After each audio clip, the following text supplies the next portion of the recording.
I chose to move here to Kibbutz Lotan because I felt it's an amazing place, amazing community.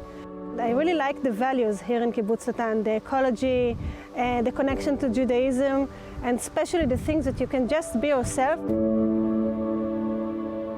40 years ago, a group of pioneers, mainly from the Reform Judaism movement in English-speaking countries, had a dream of fusing spirit and earth in the heart of the desert. It's all about a creative expression of Judaism and how we bring that into our daily life here on the community, the life cycle events and the yearly cycle events, and connecting that up, particularly when we connect it up to nature, I think.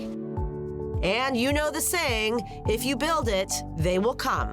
When I came here at the very beginning, I thought, wow, I've arrived at the Garden of Eden. There's sun every day of the year, the total opposite of England where I grew up. So it was, wow, it's the most fun time ever. If you can imagine, everyone is in their 20s. There's no babies, there's no old people like me yet. So it's like sort of summer camp, really.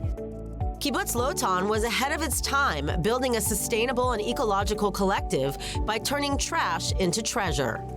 We just really wanted to try and take responsibility for our trash. There was no recycling in Israel yet, and so we tried to come up with creative solutions. And because we had the central dining room, everyone ate in the dining room and kitchen. So basically all the raw materials goes there through the back door. You know, if it's the tin cans, if it's the glass bottles, the plastic, the cardboard, whatever. And within a few weeks, we started having mountains of all these raw materials. We think it's a mitzvah to use old tires because otherwise they just turn into these mountains and they're really, really dangerous. They're a real problem. You can't put them in the landfill. So what we did is we started using these old tires as containers and pushing all of the garbage into the tires. And we got really, really good at playing with mud and covering the tires with mud. We started a children's playground in the Eco-Kef, in the Eco Park. Tourists and local families alike can take part in an eco-tour. This colorful organic garden is proof that composting can create miracles. This is sand, only desert sand, and you can't grow anything like vegetables in this kind of sand. And the things that you take leftovers, making it a compost, a rich soil, and that you can mix with this sand, and suddenly you have this special organic garden. This is a cycle because we take those vegetables and then we use it in the tea house, and then we take all the leftovers and make it a compost again.